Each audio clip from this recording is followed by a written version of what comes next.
ఈరోజు రాజశేఖర రెడ్డి బిడ్డ ఆంధ్రప్రదేశ్లో రాజకీయాలు చేస్తుంది అంటే ఎందుకు చేస్తుంది? ఎందుకంటే ఇది నా పుట్టిల్లు కాబట్టి.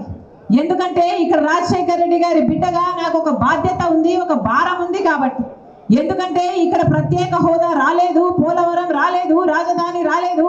ఇక్కడ ప్రజల జీవితాలు అట్టడుగు నుంచి ఇంకా కిందికే పోతున్నాయి తప్ప అసలు ఆశే కనిపించకుండా పోయింది కాబట్టి ఈ పరిస్థితులు మారాలి అంటే కాంగ్రెస్ పార్టీ అధికారంలోకి రావాలి. రాజశేఖర రెడ్డి గారి ఆశయాలను నిలబెట్టగలిగిన ఏకైక పార్టీ కాంగ్రెస్ పార్టీ. ఇలాంటి రీజనల్ పార్టీలకు ఓట్లేస్తే నీ ఎంతల్లా మారి బీజేపీకి గులాంగిరి, బీజేపీకి బానిసలయ్యారు. రాష్ట్ర ప్రజలను కూడా బానిసలు చేయాలని చూస్తున్నారు తప్పితే ప్రత్యేక హోదా కోసం ఒక్కరైనా ఒక్క నిజమైన పోరాటమైనా చేశారా?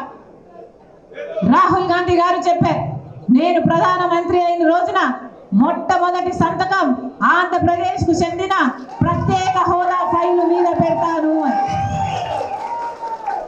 మనకు ప్రత్యేక హోదా కావాలి అంటే కాంగ్రెస్ పార్టీ అధికారంలోకి రావాలి.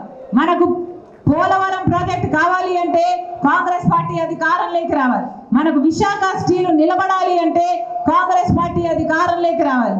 మనకు ఏ మేలు జరగాలన్నా, మనకు రాజధాని కావాలన్నా, మన బిడ్డలకు ఉద్యోగాలు కావాలన్నా, మన వ్యవసాయం, మన రైతులు మళ్ళీ బ్రతకాలన్నా, మనకు ప్రత్యేక హోదా కావాలన్నా, ఇవన్నీ జరగాలంటే కాంగ్రెస్ పార్టీ అధికారంలోకి రావాలి. బీజేపీకి ఊడిగలు చేసే ఈ వైసీపీ పార్టీ అయినా టీడీపీ పార్టీ అయినా ఈ రెండు గెలవడానికి వీల్లేదు. మళ్ళీ చెప్తున్నాం, రాష్ట్ర ప్రజలను ప్రతి కాంగ్రెస్ నాయకుడు, కార్యకర్త హెచ్చరించాల్సిన విషయం ఏమిటంటే